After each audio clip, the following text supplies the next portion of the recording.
آه ای همیشه بندر یا بوی خسته ای که گاری بزرگ قصیل خلیج را به سوی شور زاران بر شانه میکشانی و هرگز نمیرسانی. بوشهر کار و بازار، بازار بوی ماهی، بوشهر شعر و شروه، بوشهر زار زار در نوحه های بخشوی پیرار، بوشهر شور و شکوه در چله های شبنم و شرجی، بوشهر بوی ماهی. و باز چه رازناک میخواند آن غریبه شبگرد در کنج قهوه خانه کاکی. پس این گی نیز بندر بار کردم، غلط کردم که پشت از یار کردم. رسیدم بر سر بست چقادک، نشستم گریه بسیار کردم که پشت از یار کردم. غلط کردم که پشت از یار کردم. وای رسیدم بر سر بسته چقادک، وای نشستم گریه بسیار کردم. وای نشستم گریه بسیار کردم. دوران کودکی من دوران خیلی پرتلاطمی بوده. ما در گوشه های دور دشتستان معروف به پشتکوه اونجا بودیم. بعد از اون هم ما دیگه از اون ولایت اصلیمون راه افتادیم و همینطور تیکه تیکه یه مدتی در روستای سمل، بعد رفتیم روستاهای اطراف لارستان. در اونجا مدتی گذراندیم و اونجا من مکتب خونه رفتم و دقیقا میتونم بگم همون مکتب خونه باسوادم کرد. من 10 سالم بود که رفتم مدرسه و یه سال بعدش هم من منتقل شدیم به طور کلی آمدیم بوشهر، ولی هوای روستا همیشه تو سرم بود. من همیشه سودای روستا داشتم، دوست داشتم در بیابونها، ماهور، تپه ها، کوها بگردم. این عشق باعث شد که من خانواده را در معذور قرار بدم و بالاخره یک سال نیمی ترک تحصیل کنم برم چاکوتا. جوان بغربان رفتن گویا رضایی دارای. اونجا بود که زمینه این پریزدگی به اصطلاح هم به کمک دلبستگی های اولیه نوجوانی یا همون اسم اصلیش عشق و بعد شنیدن ترانه های فایز. جوان دمی که میبرن تابوت فایز، نتنا بگردنم و یتباشتوای. خب ما هم دلمون شوریده شده بود و بالاخره حس کردیم که گرایش شدید به شعر داریم. از هم موقع شروع کردم به این ترانه ها را نوشتن.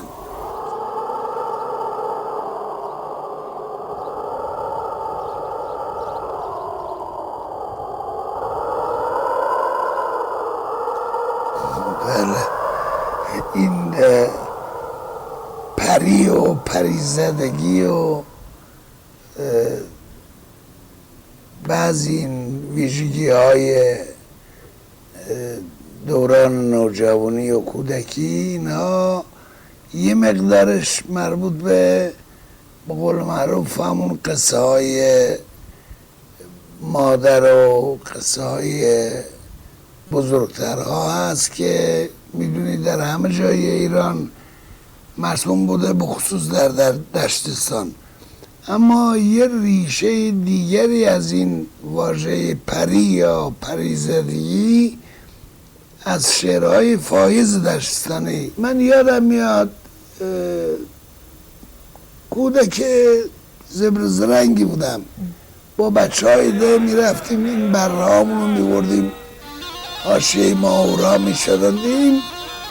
غروب که برمیگشتیم، من اون موقع که هنوز من دختری با موی برهنه ندیده بودم، دیدم حس کردم جلو من یک ردیف دخترها با موهای برهنه دارن میرن. بعد مادرم میگفت که اینها پری ها هستن اومدن در نظر تو، چون زیاد بهشون فکر میکنی اینها اومدن در نظرت مجسم شد. میگم تا هنوز برای من مسلمه که من دیدم.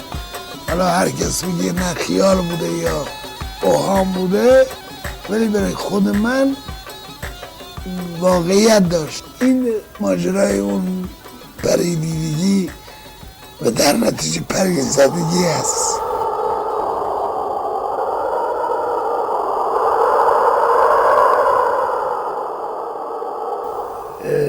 من عشق رو به عنوان تجربه تلقی نمی کنم. عشق تجربه نیست. تو ظریفی مثل گلدوزی یک دختر عاشق که دلانگیزترین گلها را روی روبالشی عاشق خود میدوزد. عشق به گمان من نوعی تقدیره، نوعی سرنوشتی که خواه ناخواه بر هر کس وارد میشه. منتها متفاوته ورودش و واکنشش و باستابش و به قول معروف توفیق یا عدم توفیقش.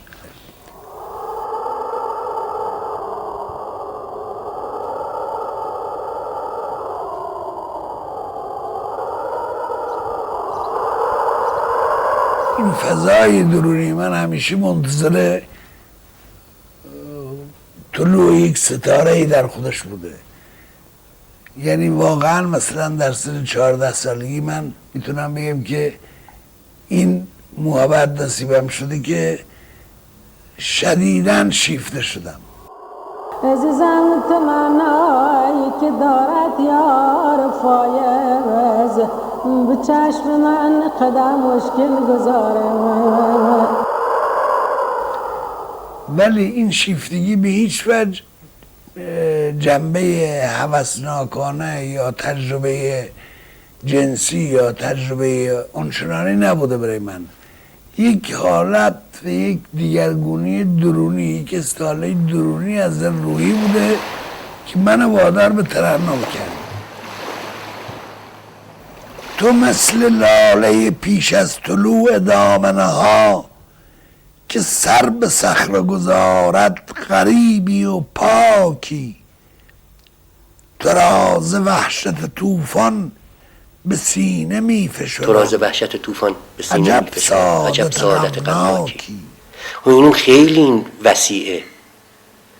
یک رابطه ناکامو به زیباترین وجه داره عنوان میکنه. این یک پرنده که بلا اراده شروع میکنه با خوندن، ولی در خوندنش خیلی معناها هست. من هم مثلا این شیفتگی را تبدیل میکردم به ترانه‌های محلی.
وقت در شعرهای امروز من هم گاهیش شما جای پای اونو میبینید یا تصویرهای از اون را میبینید که یک جا در سایه نخلی ایستاده، یک جا در سایه گزدان ایستاده.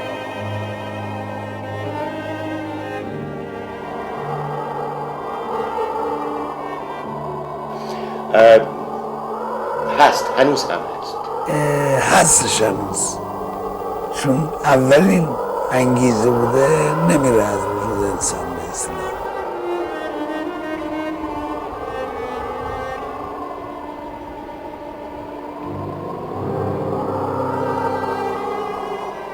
بعدش خب ما دیگه آمدیم شهر دوباره و در شهر هم جوان بودیم به هر حال، از این ماجراها پیش می اومد و اینا، ولی چون خیلی تند گرفتار کار تحصیل شدیم و بعدم وارد جریان‌های سیاسی شدیم، تا مدت‌ها دیگه من توی اون مایه ها نبودم، یعنی عشقی به اون مفهوم زیباش برای من وجود نداشت. بیشتر جنبه‌های اجتماعی و سیاسی و فکری و این چیزها بود. تو غزلیات همیشه زن عنصری بوده که عشق می آورده و این عشق شوریدگی به پا می کرده و این شوریدگی به هر حال به یک سبک و سیاقی جلو می رفته که شاعر یا اون هنرمند بر می آشفته و دچار حالتهایی می شده که می تونسته با رغبت بیشتری کار هنریش و شعرش رو دنبال کنه. بعد ما لیسانس گرفتیم، دبیر دیدیم، آمدیم بوشهر دوباره. این ماجرا چون معلم دبیرستان دکترانه بودم، دبیر دبیرستان دکترانه بودم، پیش اومد برام. خیلی زیبا بود، خیلی دوره زیبایی بود برای من. منتها باز روی جهل و اشتباه خانوادگی به طور کلی این هم با صورت نگرفت، به توفیق نرسید. در این دور زمان تو این قرن 21 برای من عشق باز همون عشقی که دلم میخواد جهان ذهنیمو زیبا کنه، دلم میخواد شعر آبیاری کنه، دلم میخواد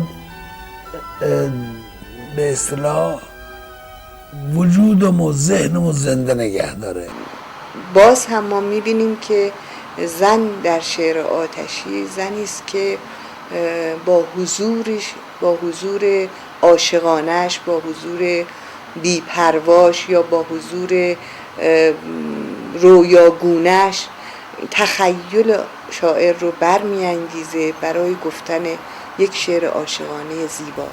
عشق برام هم واقعیت معمولیش وجود داره و همیشه وجود داره، یعنی هرگز نبوده که در زندگی من عشق وجود نداشته باشه. این واقعیته، چرا که گویا در طبیعت هم سرشته بوده. این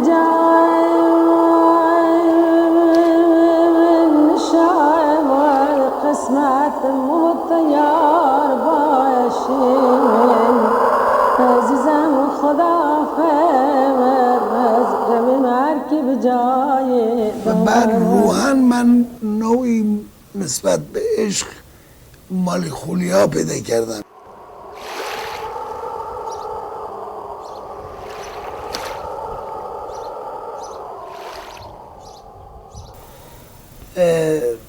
در طول این زندگیم 2 بار ازدواج کردم.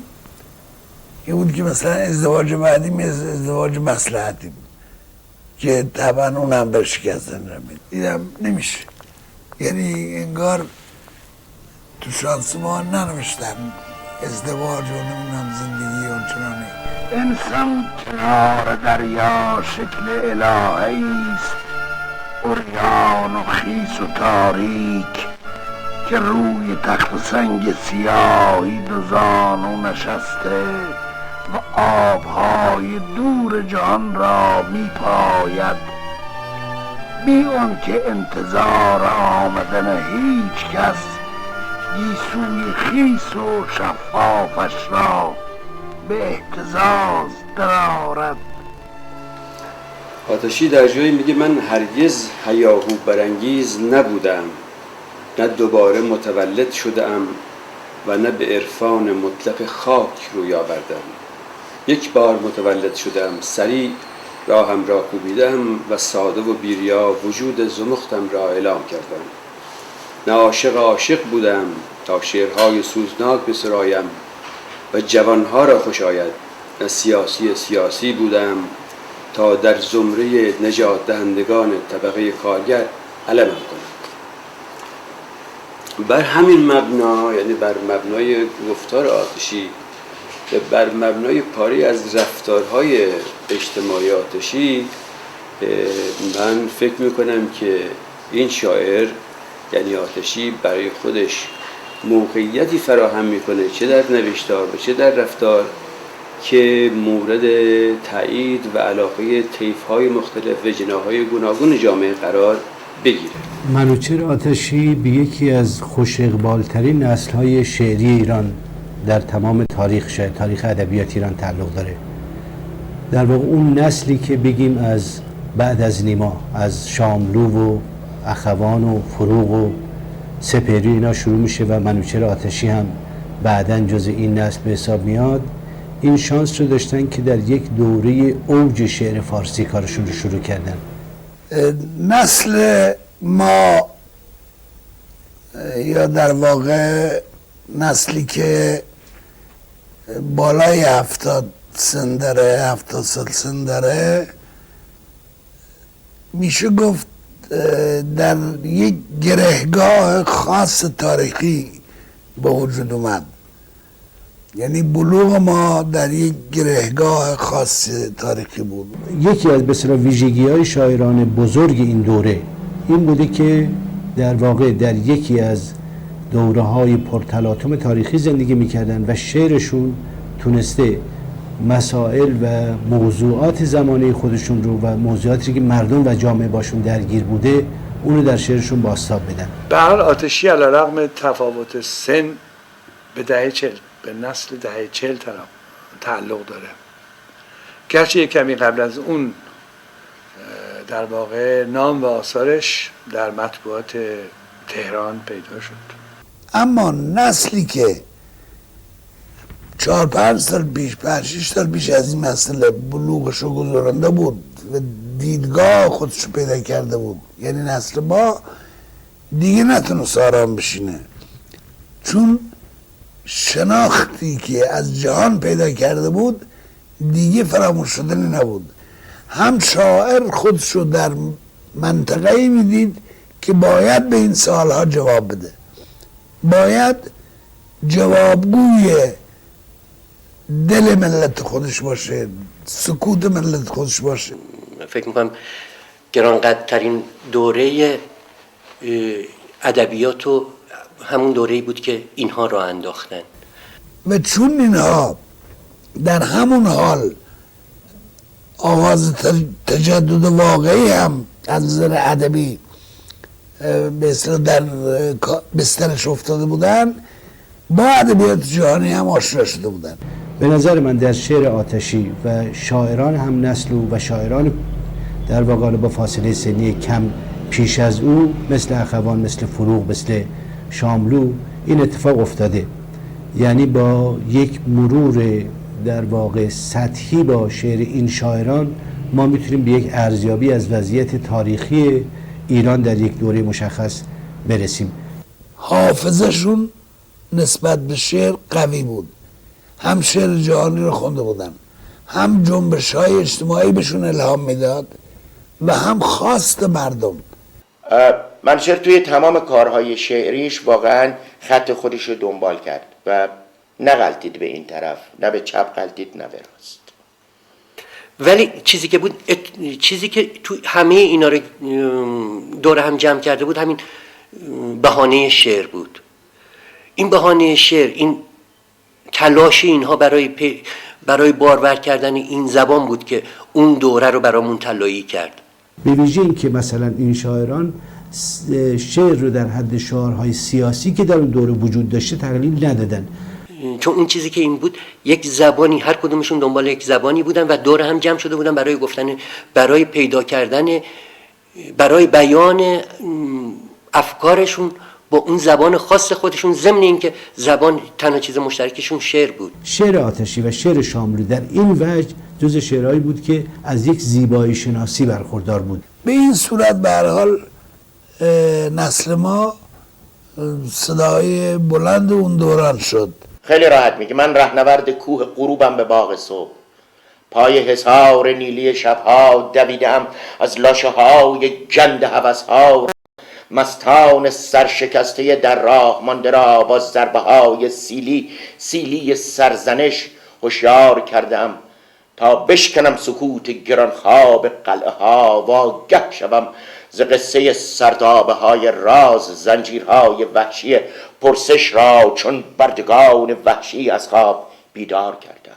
واقعا همین کاره کرد منوچهر. نخستین کتاب منوچهر آتشی همونطور که میدونیم و همه میدونن آهنگ دیگر نام داره، اسمش آهنگ دیگره و این یک نقطه عطفی بود واقعا در شعر معاصر فارسی. اولین کتابش در اومد به نام آهنگ دیگر، واقعا مثل بمب، دقیقا مثل بمب در چیزهای حلقه های روشنفکری ترکید. از آهنگ دیگر که در زمان خودش سر صدای بسیار زیادی ایجاد کرد، شاعران مثل فروغ فرخزاد رو چنان در واقع شیفته کرد که در به در دنبال آتشی میگشتن میرن این شاعر کیه که این شعرها رو سروده. در مقابل نخستین کتاب‌هایی که از فروغ، نصرت رحمانی، رویایی و شاملو بیرون میاد، این کتاب درخشش بیشتری داره. اما دیدن یه شاعری اومده از یه گوشه این مملکت که هیچ محلی هم از اعراب نداره، بوشهر، اینجوری بوده. کتاب اولش سال 39 در اومد، آهنگ دیگر، ولی اون کتابی که آتشی رو تثبیت کرد کتاب آواز خاک بود. زبانش اصلا یک زبان شگفت‌انگیزه، یعنی یک زبانی است که هم زیباست، در عین زیبایی خشنه، در عین خشونت لطیفه اون زبان.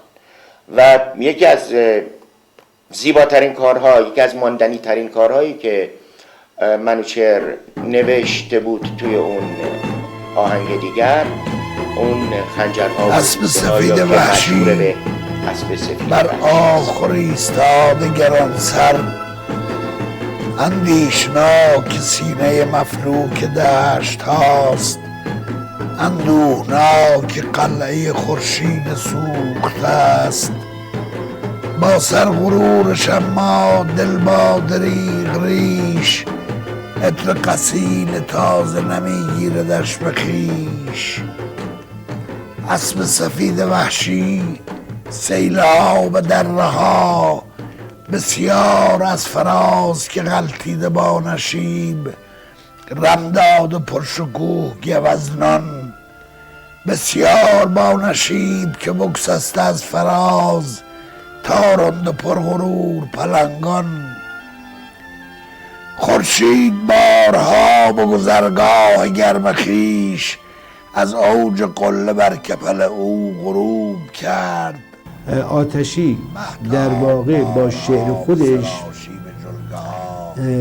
در ردیف شاعرانی قرار می گرفت که روحیه روشنفکران اون دوره رو بازتاب میداد. این روحیه بدید روحیه مبارزه جویانه بوده. در شعر مثلا عبدالحجت آتشی خب در اون سالها در کمتر محفل دانشجویی بود که خونده نشه، خیلی این شعر رو حفظ داشتن. شورشگری و یاغیگری که آتشی در اون شعرها بروز میداد بازتاب نسلی بود که سرخورده شد، نسلی بود که یک سرخوردگی رو در نسل قبل دیده بود، شکست جنبش رو دیده بود. اسب سفید وحشی اینک گسسته یال، بر آخر ایستاد غضبناک، سم میزند به خاک. خب این یه آغازی است که بلافاصله آدمی رو در شعر قرار میده، یعنی در اون چیز، در محیطی که آتشی داره خلق میکنه. من کمتر این ارزش رو در همه شاعرها دیدم، در شاعرها خیلی برجسته هست این جمله معروف دانته که میگه که مصر اول رو خدایان میدن به یه معنی واقعیت داره. اسب سفید سرکش بر صاحب نشسته گشوده است، یا حال خشم جویای عزم گم شده اوست. میپرسدش ز ولوله صحنه های گرم، میسوزدش به طعنه خورشیدهای شرم. با صاحب شکست دلم ما نمانده هیچ، نه ترکش و نه خفتان شمشیر مرده است. یا اون اسب سفید وحشی رو میخوام به عنوان یک جور نماد یاغیگری، نماد سرکشی در مقابل اون چیزی که وجود داره و نمیخواد جامعه بپذیره، میخواد از این در واقع مانع بگذره و فکر میکرد که بعد از این مانع البته به یک جهان ایدئال خواهد رسید. اسب سفید وحشی مشکن مرا چنین، بر من مگیر خنجر خونین چشم خیش. آتش مزن به ریشه خشم سیاه من، بگذار تا بخوابد در خواب سرخ خیش گرگ غرور و گرسنه من.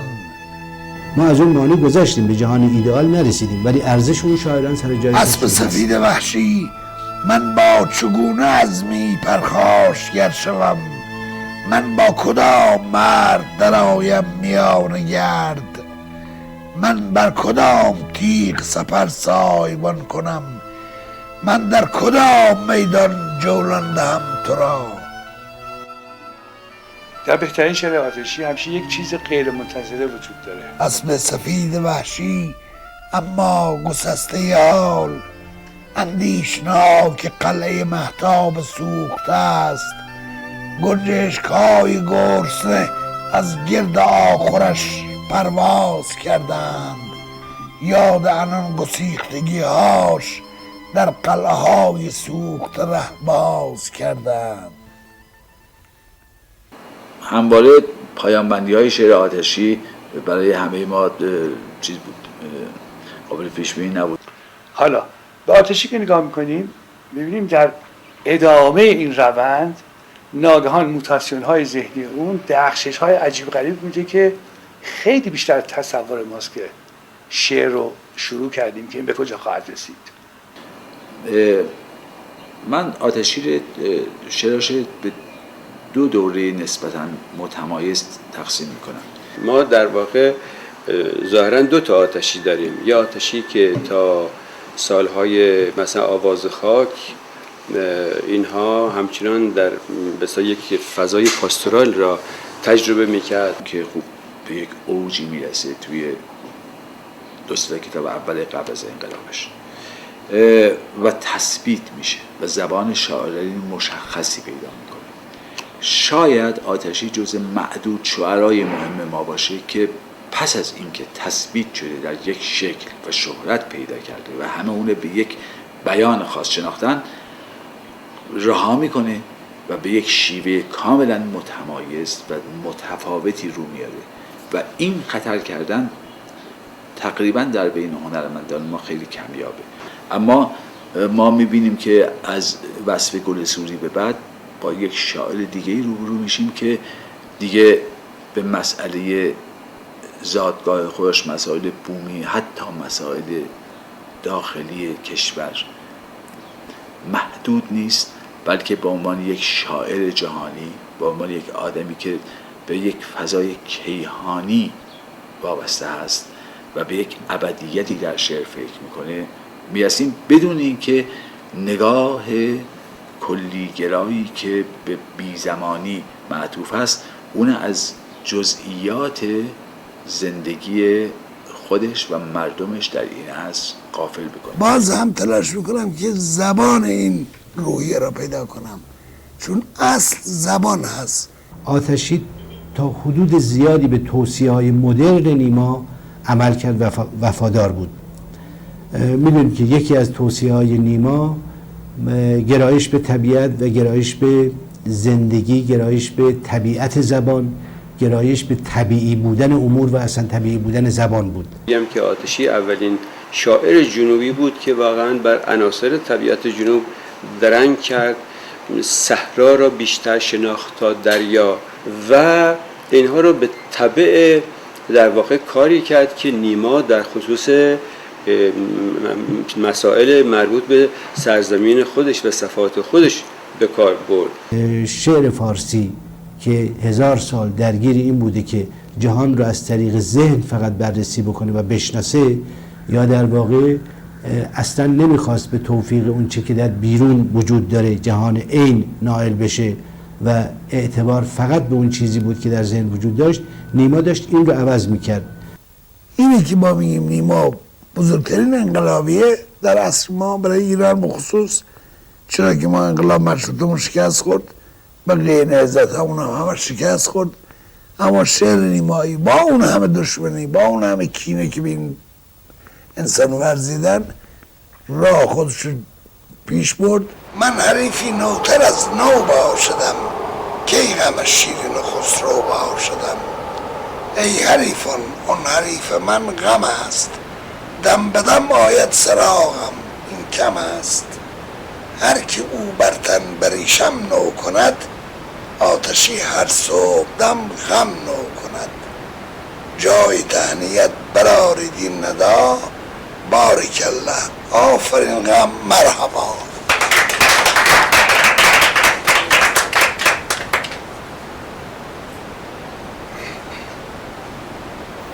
ببینید قریحه شاعری ممکنه در خیلی ها باشه، اما در بعضی ها اونقدر نیرومنده که خودش عامل و انگیزه این میشه که شاعر بره دنبال اون مرحله دومیش اون پشتوانه زبانی، پشتوانه اندیشگی، پشتوانه فلسفی، پشتوانه زیباشناختی. بیا تا سووشون کنیم، نه اسب تکل کردی لازم است، نه سوز و سرنایی.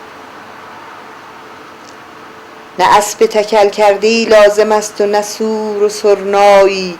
به هم نگاه کنیم فقط، تا هوا منقلب شود فقط. در تندر و آذرخش اشک‌های ناچکیدمان، شهر وحشت زده فتح خواهد شد. منوچهر ما یه جنبه دیگه هم میتونیم بررسی کنیم. منوچهر توی فیلم هم بازی کرده، آرامش در حضور دیگران. داشت دنبال عدالت میگشت، دنبال هستی میگشت، دنبال آرامش میگشت که نمیدید. اما من هنوز اون فیلم رو ندیدم و نخواستم یعنی ببینم، چون نخواستم هنرپیشه بشم. من سینما رو خیلی دوست دارم ولی هنرپیشه شدن رو دوست ندارم.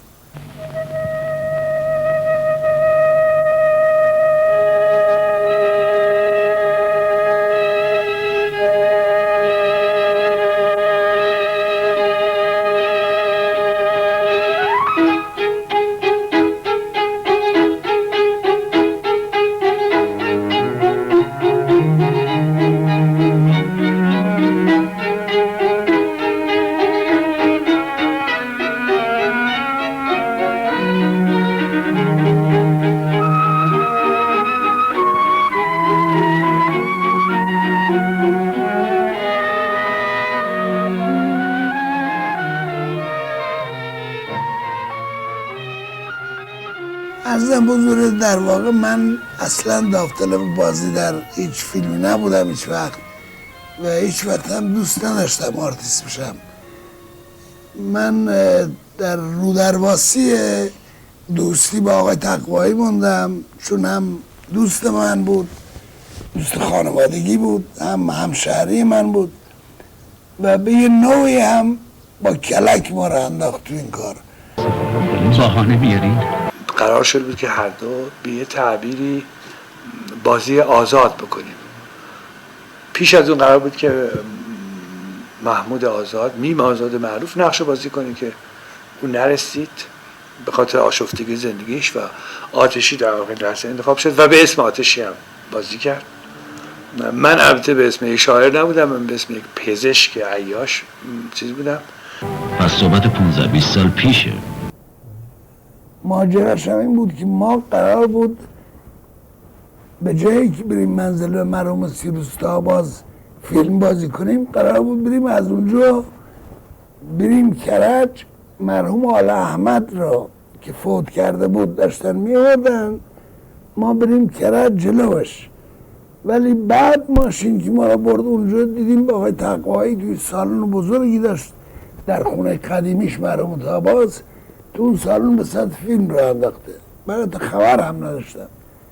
منو که شد و گفت باید بیای و به اسم خودم هست، نمیخواد اسمتم حتی عوض بشه و نقش خود. فکر میکنین که من سوزناک شدم یا دارم مجنون بازی در میارم؟ اصلا همچی چیزی نیست. و اونجا به من گفت فرانی فیلم بازی میکنی؟ گفتم خب برام که نمیاد، ولی چرا منم میگی، چرا دنبال هنرپیشه نمیری؟ گفت والا من هیچ پول ندارم.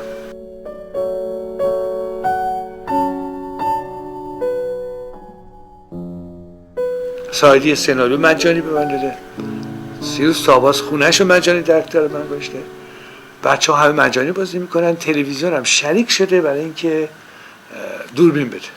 این بود که بر نحوی بود ما رو کشوند به بازی و ما بازی هم کردیم و اگه نگاه کنین بازی آتشی مشکلی نداره، یعنی کسی نیست که در بشه و دوربین میترسه یا خیلی به خودش احترام میذاره جلوی دوربین، خیلی عادی است. طبیعتا نه من نه اونش کدوم هنرپیشه حرفه‌ای نبودیم. یه روزگاری یه امیدی داشتیم، همین رفتن و خواستن نازسامانی آدم رو زنده نگه می‌داشت. شوق و ذوقی بود، ریخت و پاشی بود، مثل حالا یخ و سرد و مرده نبود. چی کار داریم میکنی؟ زندگی؟ استراحت تنبلمون کرده، با یه لقمه نون فاسد چیکممون کرم گذاشته. دیگه چه امیدی مونده؟ اون وقت تو از من میپرسی با کی لجی؟ چرا لجی؟ خب لجم دیگه، لجم. بازم داری نطق میکنی آتش. دیگه این سخنرانیات تو این سال و زمونه سن نارم نمیارزه.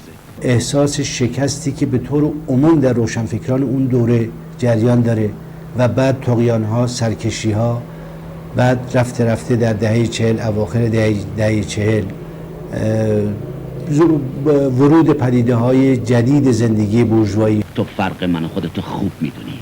تو یه تابلوی دکتری چسبوندی رو پیشونید، دکتر فلانلو متخصص گوش و چشم و حلق و بینی و امراض مقاربتی و 1000 کوفت و زهر مار دیگه. تو مخ خودتو به جای فکر با مای 3-4 هزار تومن حقوق پر کردی. آدماش مال آدمای همون شعرانی. تو میتونی وقتی که حرف میزنن اون پشتوانه ادبی رو توشون ببینی. حالا که خودمونیم، تو از چی ناراحتی؟ از دنیا. ببین روزگار از یه آدم چه آشغال بی مصرفی درست کرده، کثافتی که به خاطر زنده موندن به هر راه حل مسخره‌ای تسلیم میشه. یه دفعه خودشو چنان پفیوز و احمق میبینه که گیج میشه و دست و پاشو گم میکنه. اون وقت یه کثافتی مثل من از دست یه کثافتی مثل اون میخواد کله‌شو بکوبه به دیوار خودشو راحت کنه. کار من فقط شاعری، فقط شاعری. من در شعرام آرتیستم، با زبان آرتیستم بیشتر تا در صحنه. ولی حداقلش این است که یادگاری از اون سالها، از اون صدایی که عوض شده، از اون موهایی که رنگش پریده، از چشمایی که کم فروغ شده، از اونها باقی مونده است. این ماجرای فیلم بازی کردن ما بوده. خیلی وقت بود اینجوری شب زنده داری نکرده بودم. من یک روز منزل مرحوم آل احمد بودم و به خانم دانشور گفتم که من میخوام لیسانس انگلیسی گرفتم، حالا مدتی دبیرم، سال 1346 بود. گفتم میخوام یک کتاب خوب به من بدی ترجمه کنم، با ارزش، نه یک کتاب سردستی. ایشون کتاب فونتامارا رو به من داد. من در واقع به فکر افتادم یک کار ترجمه مشترک رو با ایشون انجام بدم که خب هم مترجم بودم هم شاعر و قرار شد ما مجموعه شعر آریل رو از سیلویا پلات با هم به فارسی ترجمه کنیم. خود آقای آتشی هم علاقه خیلی زیادی نشون میداد به این در واقع کار.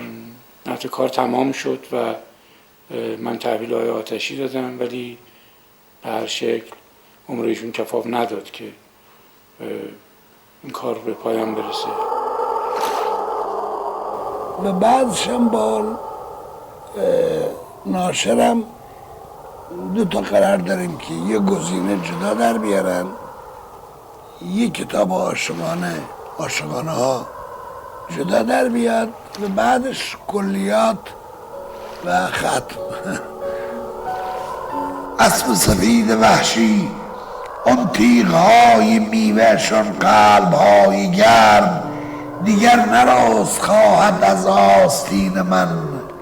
اون دختران پیکرشون ماداهوان، دیگر ندید خواهی بر ترک زین من. شعر امروز ایران بدون آتشی چیزی کم داره و یاد و خاطرش همیشه با ما زندگی میکنه.